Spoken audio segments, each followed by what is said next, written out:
Hello students, today we are going to study exercise 6.1 of the chapter Continuity and Differentiability. ठीक है, कल तक जो हमने पढ़ा था वो इस चैप्टर से रिलेटेड बेसिक कंटेंट किया था कि कंटिन्यूअस फंक्शन का मतलब क्या होता है और उसके अलावा किसी फंक्शन को अगर कंटिन्यूअस प्रूव करना है तो उसके लिए हम क्या क्या करेंगे और फर्दर की उसमें जो लिमिट इवेलुएट करनी होती है उस लिमिट का इवेलुएशन कैसे किया जाता है, इससे रिगार्डिंग बेसिक कॉन्सेप्ट्स जो है वो हमने कल और परसों के लेक्चर में किए थे. So today I am going to start with the questions exactly. Let us start with the question number 4. ठीक है, तो क्वेश्चन नंबर 4 है आपका, एक फंक्शन f(x) आपको गिवन है. The function f(x) is x square minus x minus 6 divided by x square minus 2x minus 3 if x is not equal to 3, and the same function is equal to 5 by 3 if x is equal to. ठीक है, ये हमें एक function define करके दिया. यहाँ हम इसको ये तो नहीं बोलेंगे कि 2 branches have been given to us, बल्कि हम ये कहेंगे कि एक फंक्शन है जिसमें 3 पर एग्जैक्टली फंक्शन की क्या वैल्यू आएगी वो हमें गिवन है, और उसके साथ साथ ये बताया हुआ है कि अगर x 3 नहीं है तो ये जो फंक्शन है ये किस फॉर्म में है. अब अगर एग्जैक्टली हम इस फंक्शन को देखें तो it is in the algebraic form. ये एक एल्जेब्रिक फॉर्म में है. ऊपर एक पॉलिनोमियल है हमारे पास, क्वाड्रेटिक पॉलिनोमियल, और नीचे भी एक क्वाड्रेटिक पॉलिनोमियल आ रहा है. लेट अस फर्स्ट सी कि अगर हम x को 3 पुट करेंगे तो क्या होने वाला है. यहाँ पर अगर इस फंक्शन में मैं x की जगह 3 पुट करूं तो ऑन पुटिंग 3 हमारे पास f3 की जो वैल्यू आती है वो आती है 3 स्क्वायर यानी 9 minus 3 minus 6 divided by 9 minus 6 minus 3 which is equal to 0 by 0. तो ये 0 by 0 फॉर्म में है. अगर हम x की जगह 3 पुट करते हैं तो ये जो फंक्शन है it is in the form of 0 by 0 which is the indeterminate form. और जब भी कोई फंक्शन इनडिटर्मिनेट फॉर्म में प्रेजेंट होता है तो उसकी जो लिमिट है वो इवेल्युएबल होती है, और हम थोड़ा सा कैलकुलेशंस कैरी आउट करके इस लिमिट को इवेल्युएट कर सकते हैं. Now let us see how to evaluate the limit. ठीक है, अब हमें लिमिट कैलकुलेट करनी है. We want to calculate limit as x goes to 3 of f(x). It means हमें क्या कैलकुलेट करना है. Limit x goes to 3 for x square minus x minus 6 divided by x square minus 2x minus 3. ठीक है, ये function था हमारे पास. ये तो हम देख ही पा रहे हैं कि ये जो फंक्शन है it is a quadratic function, and since the function is in the form of quadratic तो हम यहाँ मिडल टर्म स्प्लिट करके इसकी फैक्टराइजेशन कर सकते हैं.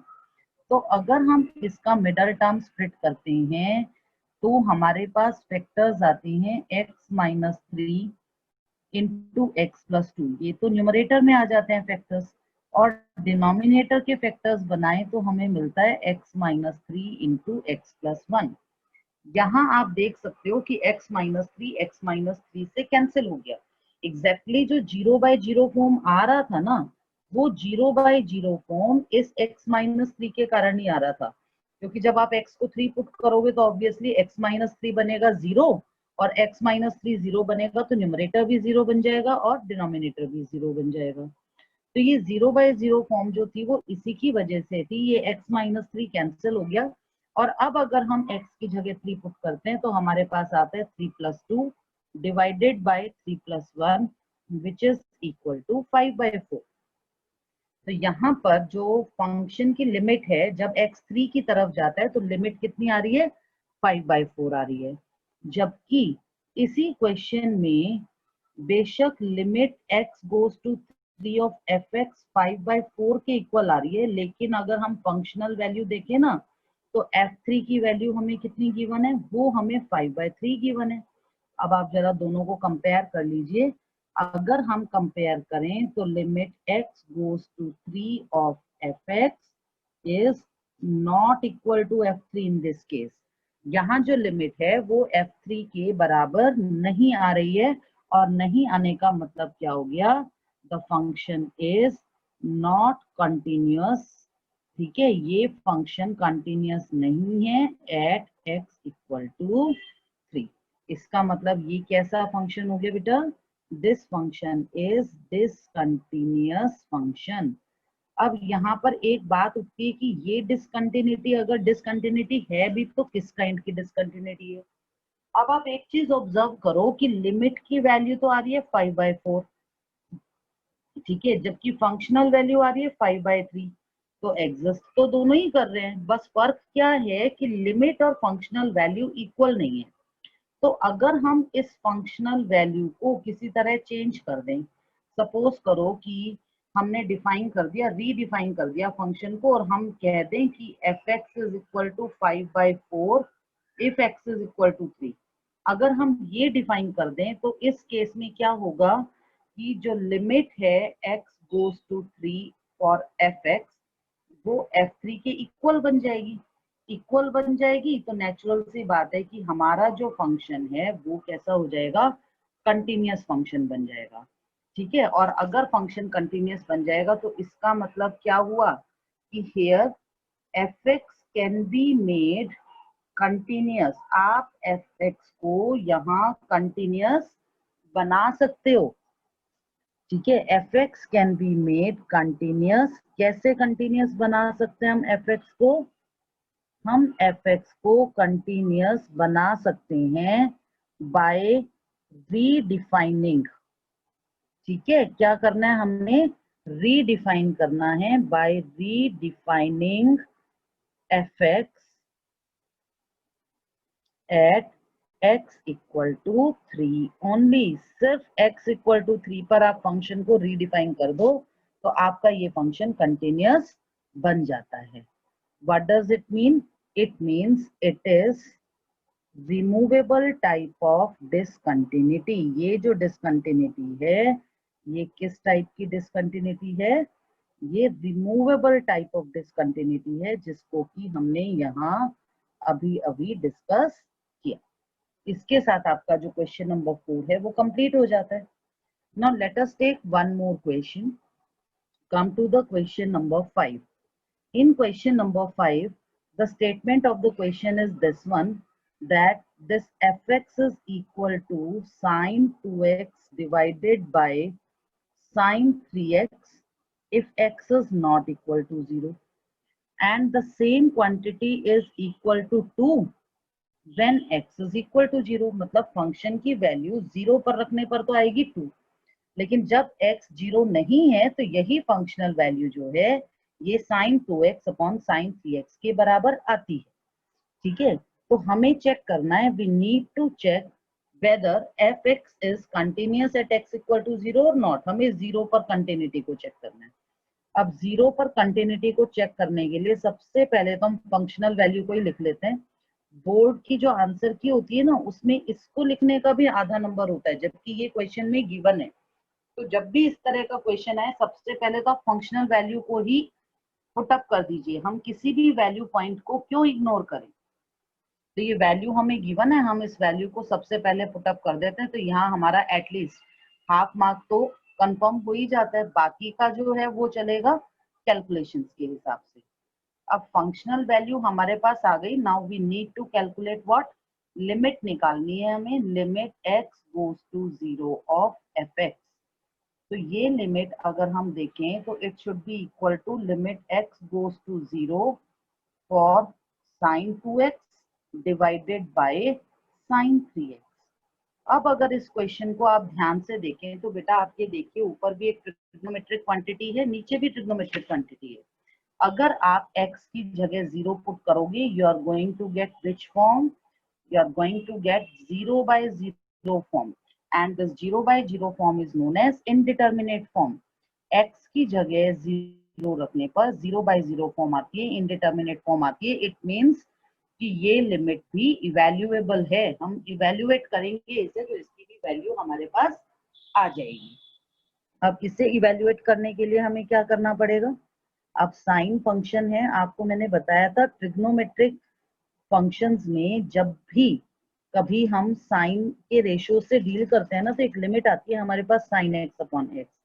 तो keeping that in mind I can write it as sin 2x upon x into x upon sin 3x। मैंने क्या चेंज किया इसमें, x से ऊपर मल्टीप्लाई कर दिया, x से नीचे मल्टीप्लाई कर दिया, नीचे वाले x को sin 2x के साथ ले लिया और ऊपर वाले x को sin 3x के साथ ले लिया। अब कल एक चीज आपको और बताई थी कि साइन के साथ जो एंगल हो ना वही क्वांटिटी नीचे होनी चाहिए। अब ऊपर 2x है तो नीचे भी 2x ही डिजायर्ड है, तो हमने 2 से नीचे मल्टीप्लाई किया और 2 से ऊपर मल्टीप्लाई किया। इसी तरह से सेकेंड रेशियो में हमारे पास है 3x। अगर यहाँ 3x है तो इसके साथ भी 3x होना चाहिए। उस 3x को बनाने के लिए 3 से ऊपर मल्टीप्लाई करेंगे और 3 से नीचे मल्टीप्लाई करेंगे। ठीक है, क्या चेंजेस किए, सबसे पहले sin 2x sin 3x को सेपरेट किया और x से ऊपर मल्टीप्लाई किया, x से नीचे मल्टीप्लाई किया, और फिर जो एंगल साइन के साथ आ रहे थे दोनों जगह उन एंगल्स को बनाने के लिए फर्स्ट रेशो में 2/2 से और सेकेंड रेशो में 3/3 से मल्टीप्लाई कर दिया हमने। ठीक है, अब अगर हम इधर देखें तो यहाँ ये जो एक्स्ट्रा 2 है ये और ये जो 3 है, इस 2 और 3 को हम बाहर ले सकते हैं। ठीक है, इस 2 और 3 को हम बाहर क्यों ले सकते हैं, we can take it outside because these are constant numbers. तो ये 2/3 तो बाहर आ गए और हमारे पास बचा limit x goes to 0 sin 2x upon 2x into limit x goes to 0 3x upon sin 3x। अब आपको यहाँ ये लग रहा होगा कि ये सेपरेशन कैसे हो गया, हमने दोनों लिमिट्स अलग अलग कैसे कर दी।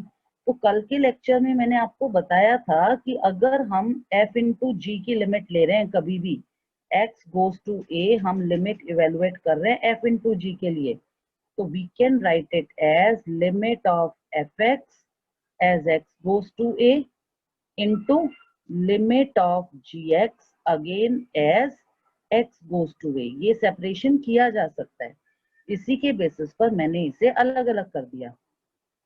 तो अब यहाँ पर जब ये सारी सेटिंग कंप्लीट हो गई, अब अगर हम देखें तो वैल्यू क्या आती है बेटा, sin 2x/2x की limit when x goes to 0 1 आएगी, 3x अपॉन sin 3x की limit as x goes to 0 वो भी 1 आएगी। इसका रीजन क्या है, क्योंकि जब भी हम limit theta tends to 0 sin theta upon theta निकालते हैं तो आंसर हमेशा 1 आता है। तो इस वजह से ऐसा हुआ, यही चीज आती है, यही 1 हम तब भी ऑब्टेन कर सकते हैं जब थीटा ऊपर हो और साइन थीटा नीचे हो, इस केस में भी हमेशा हमें 1 ही मिलता है।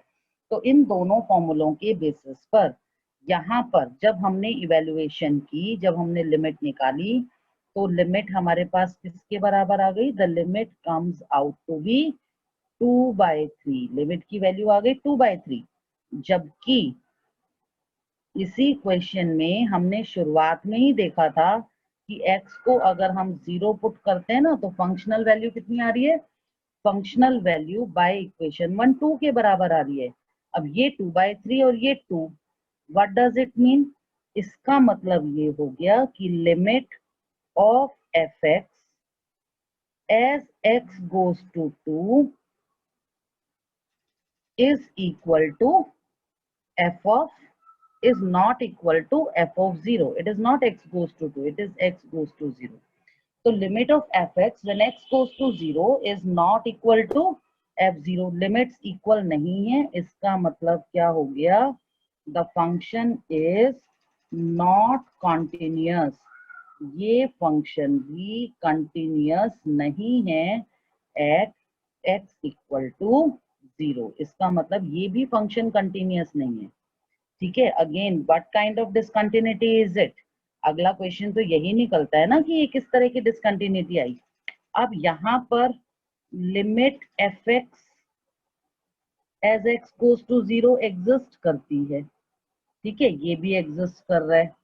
f0 भी हमारे पास है, वो भी एग्जिस्ट कर रहा है, लेकिन जो limit x goes to 0 of fx है, ये लिमिट f0 के बराबर नहीं है।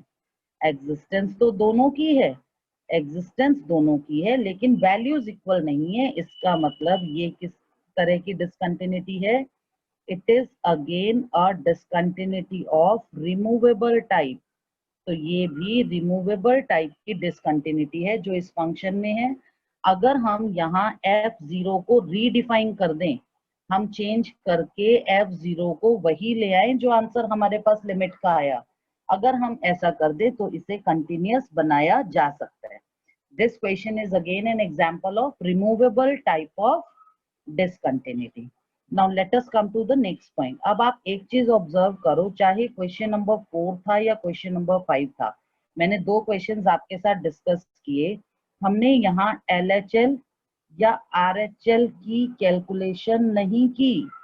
We have not calculated LHL and RHL here. ठीक है, हमने इंस्टेड इसके अलावा हमने क्या किया, हमने limit of fx as x goes to a को डायरेक्टली इवेल्युएट किया, सीधे सीधे निकाल लिया। तो इसका कारण क्या है? मैंने आपको पहले भी बताया था कि लिमिट में LHL और RHL दोनों को सेपरेट कब कैलकुलेट करना जरूरी हो जाता है? जब आपका फंक्शन fx ब्रांचेस में चले। अगर ब्रांचेस होती ना, तो ब्रांचेस के केस में हमें fx को की लिमिट को इवेलुएट करने के लिए LHL अलग निकालना पड़ता और RHL अलग निकालना पड़ता। यहाँ जो फंक्शन था, ये फंक्शन एल्जेब्राइक था या फिर ये फंक्शन ट्रिग्नोमेट्रिक फंक्शन था। तो इस तरह के जो फंक्शंस होते हैं ना, जहां पर किसी भी तरह की ब्रांचेस इन्वॉल्व नहीं है, जहां पर फंक्शन fx जो है वो टूट कर नहीं आ रहा, नो ब्रांचेस आर गिवन, कोई ब्रांचेस गिवन नहीं है हमें, वहां पर हम क्या कर सकते हैं कि जो लिमिट है, limit of fx as x goes to a, it can be calculated directly। इस लिमिट को डायरेक्टली इवेलुएट किया जा सकता है, ये चीज आपको हमेशा ध्यान रखनी है। ठीक है, अभी देखिए जरा एक और क्वेश्चन है, हम ले रहे हैं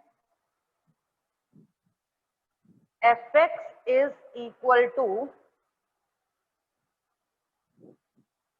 1 minus cos 4x divided by x square when x is not equal to 0 and the value is 8 when x is equal to 0। हमें फंक्शन दिया है 1 minus cos 4x upon x square। अगर x 0 नहीं है और 0 है तो हमें 8 लेना है। ठीक है, यहाँ पर अगर मैं फंक्शनल वैल्यू की बात करूं तो मेरे पास फंक्शनल वैल्यू f0 कितनी आ रही है? 8 आ रही है।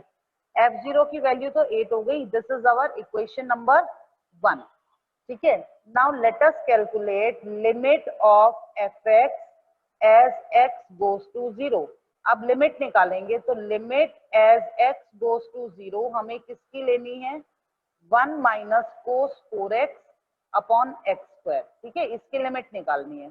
अब सिंपल ट्रिग्नोमेट्री अप्लाई करें तो हमारे पास 1 माइनस कोस 4x होता है 2 साइन स्क्वायर 2x, यही होती है ना वैल्यू। ठीक है, 2 साइन स्क्वायर में आएगा क्योंकि 1 माइनस कोस है। 2 को तो बाहर ले आओ और स्क्वायर के साथ आप लिमिट को अंदर ले सकते हो। मैंने कल बताया था आपको, पावर और लिमिट इंटरचेंजेबल होती है। तो इस क्वांटिटी को हम ऐसा लिख सकते हैं, जो ये 2 था जो कि कांस्टेंट था, उसको तो मैंने ले लिया बाहर, और limit x goes to 0 sine 2x upon x whole square, ये आ गया। अब इस लिमिट को कैलकुलेट करने के लिए हमें क्या करना पड़ेगा? आप देखिए साइन के साथ 2x आ रहा है तो नीचे भी 2x होना चाहिए। नीचे 2x बनाने के लिए 2 से नीचे और 2 से ऊपर मल्टीप्लाई करना पड़ेगा। एक 2 हमें इंट्रोड्यूस करना पड़ेगा नीचे भी और ऊपर भी। अब अगर हम यहाँ पर देखें तो ये जो ऊपर वाला 2 है, this 2 can be taken outside along with the square power. ठीक है, स्क्वायर पावर के साथ आप इस 2 को शिफ्ट करके ऊपर ला सकते हो। तो अब अगर आप इस 2 को तो बाहर ले आओगे तो एक 2 तो पहले से है बाहर, और 2 स्क्वायर जो है वो अंदर से आ जाएगा, तो 2 का स्क्वायर बाहर आ गया। अंदर हमारे पास बचता है limit x goes to 0 sine 2x divided by 2x whole square. ठीक है, ये क्वांटिटी जो है ये हमारे पास अंदर रह जाती है। अब अगर हम यहाँ से देखें तो what is the value now, क्या वैल्यू निकल के आती है हमारे पास। अब अगर हम निकालें तो ये आया 2 इंटू 4 इंटू 1। 1 क्यों आएगा, because limit x goes to 0 sine x upon x, ऊपर एंगल और नीचे का डिनोमिनेटर सेम हो तो वैल्यू हमेशा 1 आती है, तो उस वजह से ये आएगा 2 into 4 into 1 which is equal to 8। और फंक्शनल वैल्यू यानी f0 भी 8 ही था। ठीक है, तो कुल मिलाकर हमारे पास यहाँ पर what do we get here, हमारे पास आ गया कि limit x goes to 0 of fx equal to f0। ये चीज आ गई ना, it means our function is continuous. हमारा फंक्शन कंटिन्यूस है, किस पॉइंट पर कंटिन्यूस है, एट x इक्वल टू 0। और इस तरीके से हमारा जो क्वेश्चन है वो सॉल्व हो जाता है। ठीक है, now let us come to question number 6 part 4। अब 6 में 4th पार्ट को अगर हम देखें तो हमें फंक्शन दिया है modulus of sign x divided by x if x is not equal to 0 और 1 if x is equal to 0। अब यहाँ पर ध्यान देने वाली बात है बेटा, यहाँ मोड क्वांटिटी इन्वॉल्व हो गई, आपके पास mod of sine x involve है। मॉड ऑफ साइन एक्स के होने का मतलब क्या हुआ, मोड साइन एक्स का मतलब हो गया कि यहाँ ब्रांचेस बनेंगी, तो या तो हम ब्रांचेस बनाएं या फिर हम क्या करें, इस केस में हमें LHL और RHL अलग अलग करके कैलकुलेट करने पड़ेंगे। क्यों करने पड़ेंगे, because of the presence of this modulus. ठीक है, तो इस मॉड्यूलस की प्रेजेंस के कारण इस तरह से चलना पड़ेगा हमें। तो देखो जरा, सबसे पहले f(0) कितना आ गया, functional value at x equal to 0 is 1, तो f(0) तो 1 है, ये तो हो ही गया पहला पार्ट आपका। अब मॉड्यूलस होने के कारण हम क्या करेंगे, हम सबसे पहले LHL निकालेंगे। LHL का मतलब है limit x goes to 0 minus. अब तो हम fx को रिप्लेस कर देंगे ना बेटा, किससे रिप्लेस कर देंगे, modulus of sign x upon x से रिप्लेस कर देंगे।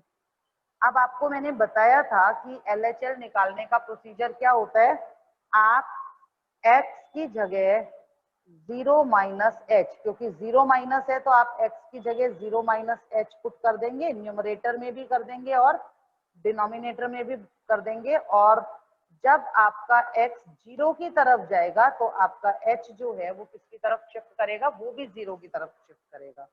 मतलब हम x को क्या पुट करने वाले हैं, we are going to put x equal to 0 minus h। अब 0 माइनस h क्या होता है, 0 माइनस h होता है माइनस h। ठीक है, since 0 minus h is equal to minus h, तो ये बन गया limit h goes to 0 modulus of sine of minus h ऊपर और अकेले माइनस h नीचे। ठीक है, ये क्वांटिटी आ गई। अब इसको फर्दर कैलकुलेट करने के लिए हमें क्या करना है, हमारा LHL, इसका मतलब आ गया लिमिट h गोज टू 0। अब साइन ऑफ माइनस h होता है minus sine h divided by minus. ठीक है, ये क्वांटिटी आ गई, because sine of minus h क्या बनेगा, साइन ऑफ माइनस h बनेगा माइनस साइन h, लेकिन उसके आगे मॉड्यूलस का साइन प्रेजेंट है। अब क्योंकि मॉड्यूलस का साइन प्रेजेंट है तो अब आगे का कैलकुलेशन हम किस तरह से कर सकते हैं, आगे कैलकुलेट करेंगे। अब हमें mod of minus sine h को सॉल्व करना है। आपको अच्छे से पता है कि मॉड्यूलस का साइन माइनस को एब्जॉर्ब कर लेता है, तो उस वजह से ऊपर जो है वो सिर्फ साइन एच आ जाएगा और नीचे जो है वो माइनस एच रहेगा। इसका कारण है कि एच इज एक्यूट। एक्यूट क्यों है? क्योंकि एच तो जीरो के नियर अबाउट है। Since h is a quantity near about zero, h goes to zero दिया ना आपको, इसका मतलब h is an acute angle. अब एच एक्यूट है, इसका मतलब साइन एच की वैल्यू तो पॉजिटिव ही है, लेकिन जो साइन एच की वैल्यू पॉजिटिव ही है, लेकिन इसके अंदर ये जो माइनस साइन एच आ रहा था ना, इस माइनस साइन एच का मतलब बनेगा -1 इंटू साइन एच, जिसको अलग अलग करो तो आपके पास आ जाता है modulus of -1 into modulus of sine h. ये -1 का मोड क्या, ये माइनस अकेला मोड जो है वो क्या आ जाएगा, साइन एच। तो कुल ये सिंप्लीफिकेशन था mod of minus sine h का।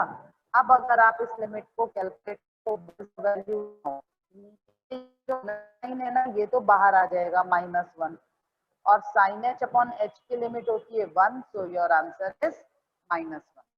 ठीक है, यहाँ हमने क्या किया, माइनस तो बाहर गया और limit h goes to 0, sine h upon h आ गया 1, तो ये बन जाता है -1। अब इसके बाद जो नेक्स्ट थिंग हमें लेनी है वो कौन सी चीज निकालनी है, RHL। RHL लेंगे तो हम लिखेंगे limit x goes to 0 plus mod sine x divided by x।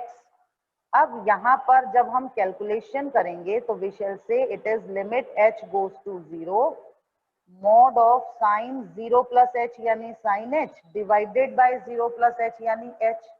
अब जैसे प्रीवियस क्वेश्चन में बताया था मैंने आपको, h 0 की तरफ का एंगल है, क्योंकि h 0 की तरफ है पॉजिटिव साइड में, तो साइन h की वैल्यू तो पॉजिटिव होगी।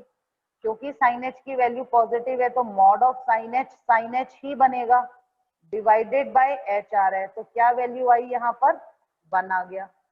तो अब अगर हम इस क्वेश्चन LHL तो आ रहा है -1, RHL कितना आ रहा है, +1। इसका मतलब ये है कि LHL is not equal to RHL। तो LHL RHL के बराबर नहीं है। Now since LHL is not equal to RHL, तो इसका मतलब क्या हुआ, यहाँ से कंक्लूजन क्या निकल के आता है, हमारे पास जो वैल्यूज आई उन LHL तो दोनों कर रहे हैं, लेकिन LHL RHL के बराबर नहीं है। इसका मतलब F is not continuous at x equal to 0। तो ये फंक्शन 0 पर कंटिन्यूअस नहीं है, और इसका मतलब हो गया F is discontinuous. F function आपका डिसकंटिन्यूअस है किस पॉइंट पर, x इक्वल टू 0 पर। ये फंक्शन डिसकंटिन्यूअस आ रहा है। ठीक है, अब ये डिसकंटिन्यूअस फंक्शन हो गया, तो यहाँ से हमारे पास LHL आया -1, RHL आया +1, दोनों से डिसकंटिन्यूअस बन गया। अब आपको मैंने एक चीज बताई थी कि जब LHL और RHL दोनों की एग्जिस्टेंस हो लेकिन दोनों इक्वल ना हो, so this kind of discontinuity is known as discontinuity of first kind। ठीक है, तो here LHL and RHL both exist, दोनों की दोनों वैल्यू एग्जिस्ट कर रही हैं, बस एक ही चीज है कि LHL RHL के बराबर नहीं है। इसका मतलब fx इज, बल्कि fx इज भी हम बोलेंगे, it is of which kind, second kind। So this function is discontinuous and it is discontinuity of first kind। ये ना छोटी छोटी बातें पूछ ली जाती है क्वेश्चन में एडिशनल, जहाँ ये एडिशनल इंफॉर्मेशन मांगी जाए आपको पता तो होना चाहिए। बेशक आपके बुक के क्वेश्चन में पूछा चाहे नहीं पूछा, आपको पता होना चाहिए कि ये किस तरह की है। कभी पूछ लिया जाए एक नंबर में तो आपको बताना आना चाहिए। ठीक है, इसके साथ हमारा आज का जो लेक्चर है वो तो यहीं खत्म होता है। आप लोग अपनी